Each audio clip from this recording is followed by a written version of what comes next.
Hello दोस्तों, the study के YouTube channel पर आप सभी का स्वागत है। आज हम आपके सामने लेकर आए हैं quick revision of history series. इसके अंतर्गत हमने पिछले सेशन में उत्तर वैदिक काल की अर्थव्यवस्था एवं समाज पर चर्चा की थी। आज हम इसके अन्य पहलुओं पर बात करेंगे। तो चलिए शुरू करते हैं आज का सेशन। आज बात करेंगे उत्तर वैदिक काल की धार्मिक संरचना की। उत्तर वैदिक काल के प्रारंभ में धर्म का मूल उद्देश्य ऋग्वैदिक काल की ही भांति भौतिक सुखों की प्राप्ति ही रहा। इस काल में ऋग्वैदिक देवता इंद्र तथा वरुण की महत्ता कम हो गई।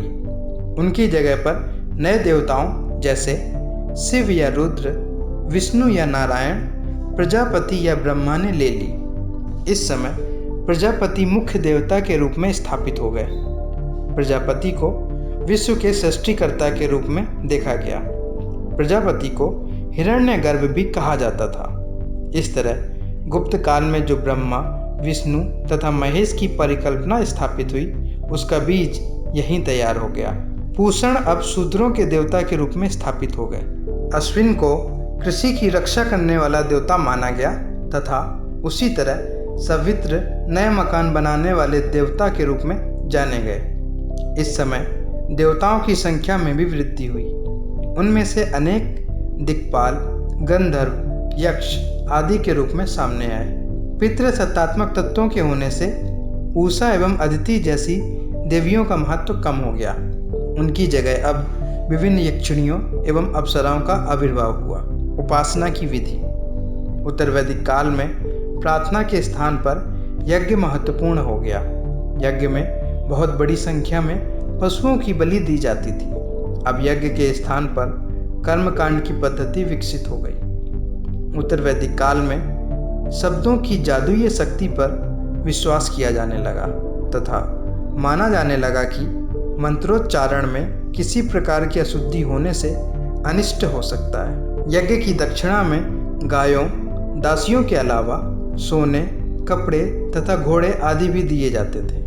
उत्तर वैदिक काल के उत्तरार्ध में कृषक संस्कृति का तीव्र विकास हो रहा था, अतः बहुत बड़ी ही संख्या में पशुओं की आवश्यकता थी। आर्यों का प्रभुत्व गंगा यमुना दोआब में स्थापित हो चुका था।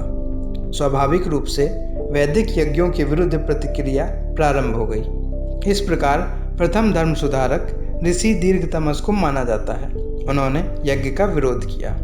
आरण्यकों में ब्राह्मण की परंपरा से हटकर तपस्या यानी तप पर बल दिया गया है। ऋग्वैदिक धर्म की आशावादिता अब लुप्त हो गई थी। पुनर्जन्म की अवधारणा पहली बार बृहदारण्यक उपनिषद में आई है।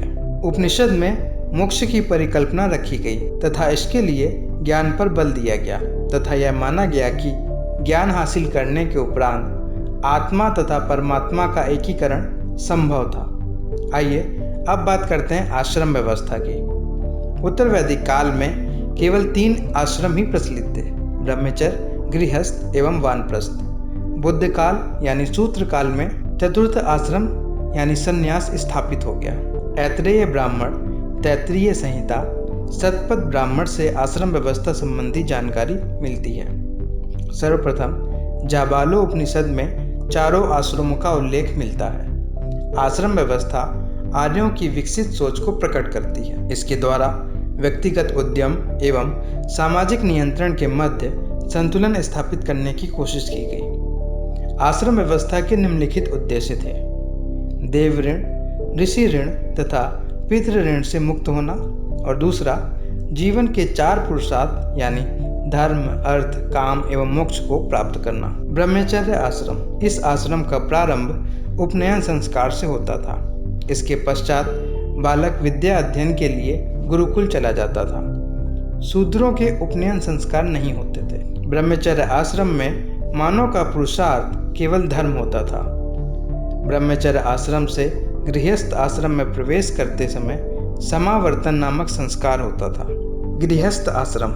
शिक्षा समाप्ति के बाद मनुष्य गृहस्थ आश्रम में प्रवेश करता था। इसी आश्रम में रहकर मनुष्य त्रिवर्ग अर्थात धर्म, अर्थ एवं काम का एक साथ उपयोग करते हुए मोक्ष प्राप्ति योग्य बनता है। इस आश्रम में ही गृहस्थ 5 महायज्ञ, हरवी यज्ञ एवं सोम यज्ञ संपन्न करता है तथा 3 ऋणों से मुक्ति पाता है। शूद्र वर्ण को सिर्फ गृहस्थ आश्रम अपनाने की छूट दी गई थी। 3 ऋण। पहला है देव ऋण। इस ऋण से मुक्ति के लिए मनुष्य को यथाशक्ति यज्ञ का अनुष्ठान करना होता था। दूसरा ऋषि ऋण। अपने पुत्र को शिक्षित कर व्यक्ति इस ऋण से मुक्त होता था। और तीसरा है पितृ ऋण। संतान उत्पन्न कर व्यक्ति इस ऋण से मुक्त होता था। आइए देखते हैं 5 महायज्ञ कौन से थे। पहला है ब्रह्म यज्ञ। इसमें वेदों का अध्ययन किया जाता है।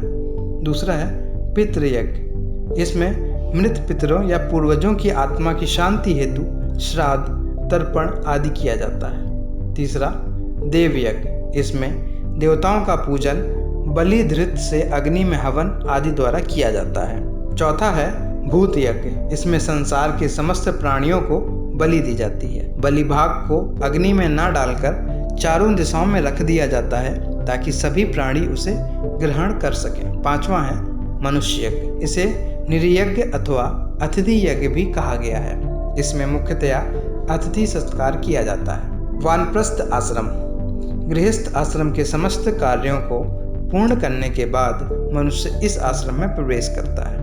वह अपने कुल, गृह तथा ग्राम को छोड़कर वन में निवास करता है तथा अपनी इंद्रियों पर निग्रह पाता है।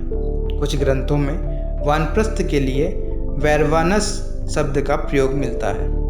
संन्यास आश्रम। इस आश्रम में मनुष्य सांस्कारिक गतिविधियों से पूर्णतया दूर हो जाता है। आइए अब बात करते हैं पुरुषार्थ की। पुरुषार्थ मनुष्य तथा समाज के बीच संबंधों की व्याख्या करते हैं। पुरुषार्थ का उद्देश्य था मनुष्य के भौतिक एवं आध्यात्मिक सुखों के मध्य सामंजस्य स्थापित करना। शास्त्रों में 4 पुरुषार्थ बताए गए हैं: धर्म, अर्थ, काम और मोक्ष। पहला है धर्म। धर्म वह तत्व है जो मनुष्य तथा समाज के अस्तित्व को कायम रखता है। यह सामाजिक व्यवस्था का नियामक है। धर्म जीवन भर मनुष्य के साथ रहने वाला तत्व है। दूसरा है अर्थ। यह एक व्यापक शब्द है जिसका तात्पर्य सिर्फ धन अथवा संपत्ति नहीं बल्कि उन समस्त आवश्यकताओं एवं साधनों से है जिनके माध्यम से मनुष्य भौतिक सुखों एवं ऐश्वर्य को प्राप्त करता है। अर्थ को धर्म के अधीन ही बताया गया है। तीसरा है काम। काम का सरल अर्थ है मनुष्य की सहज इच्छा तथा प्रवृत्तियाँ, परंतु काम पर धर्म का अंकुश लगाया गया है। चौथा है मोक्ष। मोक्ष को जीवन का परम लक्ष्य स्वीकार किया गया है। इसका अर्थ है पुनर्जन्म अथवा आवागमन चक्र से मुक्ति पाना। आइए बात करते हैं संस्कारों की। संस्कारों का विधान मनुष्य के शरीर को परिष्कृत तथा पवित्र बनाने के लिए किया गया है ताकि वह वैयक्तिक एवं सामाजिक विकास के लिए उपयुक्त बन सके। संस्कार विशेष रूप से द्विज जातियों के लिए अर्थ रखते थे। शूद्रों के कुछ संस्कार आवश्यक होते थे परंतु उनकी क्रियाएं मंत्रहीन थीं। स्त्रियों के भी संस्कार होते थे परंतु वे संस्कार जात कर्म एवं चूड़ा कर्म संस्कार तक मंत्रहीन होते थे, किंतु विवाह संस्कार में मंत्र का प्रयोग किया जाता था। सूत्रकार गौतम द्वारा संस्कारों की संख्या 16 बताई गई है जो इस प्रकार हैं: गर्भाधान, पुंसवन, सीमांतोन्नयन, जात कर्म, नामकरण, निष्क्रमण, अन्नप्राशन, चूड़ा कर्म, कर्णभेद, विद्यारंभ, उपनयन, वेदारंभ, केशांत अथवा गोदान, समावर्तन, विवाह और अंतिम है अंत्येष्टि। दान। वैदिक साहित्य में दान को भी महत्वपूर्ण स्थान दिया गया है जिनके कई प्रकार निर्धारित किए गए थे। सामान्य दान सामाजिक कर्तव्य के लिए, धर्मदान धार्मिक उद्देश्य के लिए, विशिष्ट दान विशिष्ट वस्तुओं के दान के लिए जैसे गोदान, अश्वदान, भूमिदान, तुलादान आदि। महादान, इसमें स्वर्ण, घोड़ा, भूमि आदि सब दान दिए जाते थे। आइए अब बात करते हैं वैदिक साहित्य की। वैदिक साहित्य में वेद, ब्राह्मण, आरण्यक एवं उपनिषद को शामिल किया जाता था। वैदिक साहित्य को 2 भागों में बांटते हैं: मंत्र तथा ब्राह्मण। मंत्र चारों वेदों में संकलित हैं और ब्राह्मण का अर्थ होता है मंत्र संबंधी ज्ञान।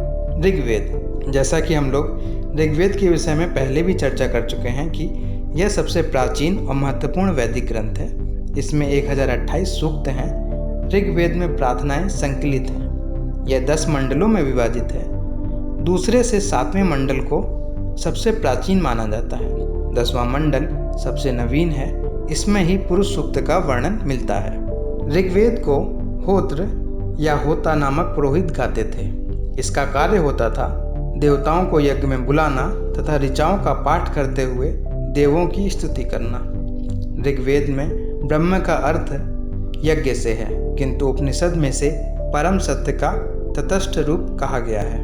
उत्तर वैदिक काल में सामवेद, यजुर्वेद एवं अथर्ववेद का संकलन हुआ। सामवेद के कुल 75 सूक्तों को छोड़कर शेष सूक्त ऋग्वेद से लिए गए हैं और उन्हें गाने योग्य बनाया गया है। यह भारतीय संगीत शास्त्र की प्राचीनतम पुस्तक है। इसका पाठ उद्गाता नामक पुरोहित करते थे। सामवेद के 3 पाठ या वाचनाएं हैं: कोंथुम संहिता, जैमिनीय संहिता और राणायनीय संहिता। सामवेद का प्रथम दृष्टा वेद व्यास के शिष्य जैमिनी को माना जाता है। आगे आचार्य सुकर्मा द्वारा इसे आगे बढ़ाया गया। सामवेद के 2 भाग हैं, धार्मिक तथा गान। यजुर्वेद यह एक गद्य ग्रंथ है।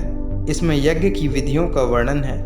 इसके 2 भाग हैं, कृष्ण यजुर्वेद एवं शुक्ल यजुर्वेद। कृष्ण यजुर्वेद से संबंधित संहिता में काठक संहिता, मैत्रायणी संहिता एवं तैत्तिरीय संहिता तथा शुक्ल यजुर्वेद से वाजसनेयी संहिता संबद्ध है। यजुर्वेद से संबंधित पुरोहित अध्वर्यु कहलाता था। चौथा पुरोहित ब्रह्मा था, जो यज्ञ का निरीक्षण करता था और देखता था कि मंत्रों का उच्चारण सही हो रहा है अथवा नहीं। शुक्ल यजुर्वेद में केवल मंत्रों का संग्रह था। मध्यान्ह तथा कांड इसकी मुख्य शाखाएं हैं, जबकि कृष्ण यजुर्वेद में मंत्र तथा गद्यात्मक वाक्य है। ऋग्वेद, सामवेद तथा यजुर्वेद को वेदत्रयी के नाम से जाना जाता है। अथर्ववेद यह निम्न प्रकार की संस्कृति से जुड़ा हुआ था। इसमें तंत्र मंत्र का संकलन है। इस वेद में तत्कालीन भारतीय औषधि तथा विज्ञान संबंधी जानकारी भी मिलती है। अथर्ववेद की 2 शाखाएं हैं, शौनक तथा पिप्पलाद।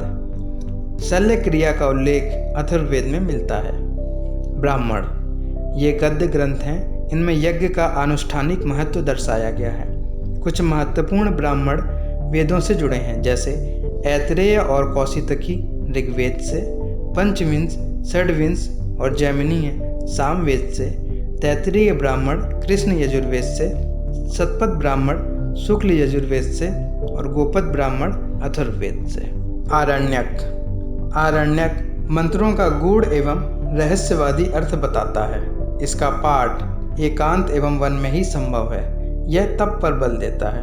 उपनिषद का अर्थ है वह शास्त्र या विद्या जो गुरु के निकट बैठकर एकांत में सीखी जाती है। उपनिषद ज्ञान एवं दर्शन पर बल देता है तथा ब्रह्म और आत्मा के संबंध को निरूपित करता है। उपनिषद को वेदांत भी कहा गया है।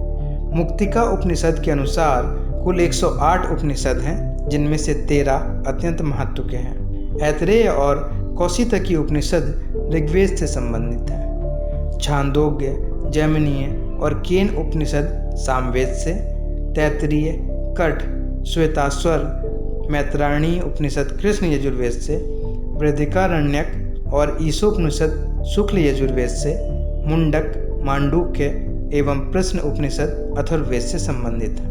कठोपनिषद में आध्यात्म ज्ञान के विषय में नचिकेता और यम का संवाद उल्लिखित है। मुंडकोपनिषद में यज्ञ की तुलना फूटे हुए नाव से की गई है। यहीं से प्रसिद्ध वाक्य सत्यमेव जयते लिया गया है। तमसो मां ज्योतिर्गमय कथन बृहदिकारण्यक उपनिषद से लिया गया है। श्वेताश्वर उपनिषद का अर्थ सफेद घोड़े द्वारा ढोया गया है।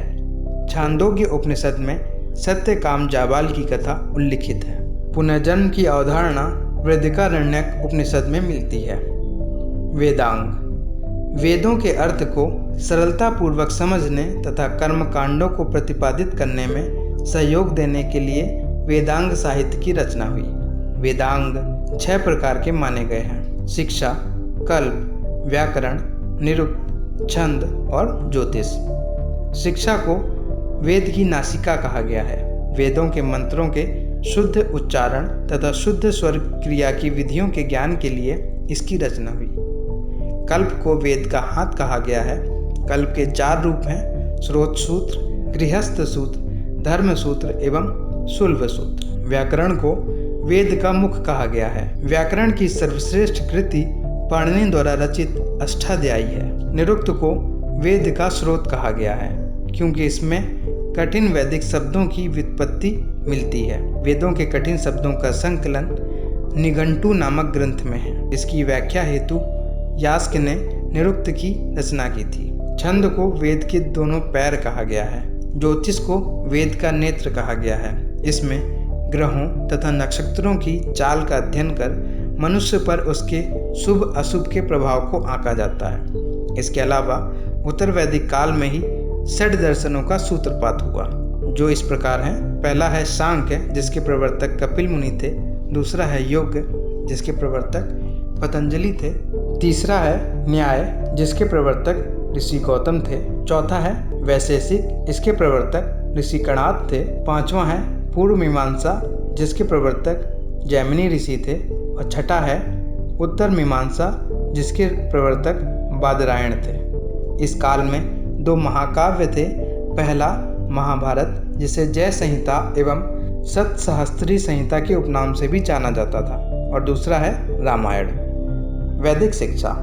उत्तर वैदिक काल के पाठ्यक्रम में कर्मकांड के साथ साथ व्याकरण एवं दर्शन जैसे लौकिक विषयों को भी शामिल किया गया था।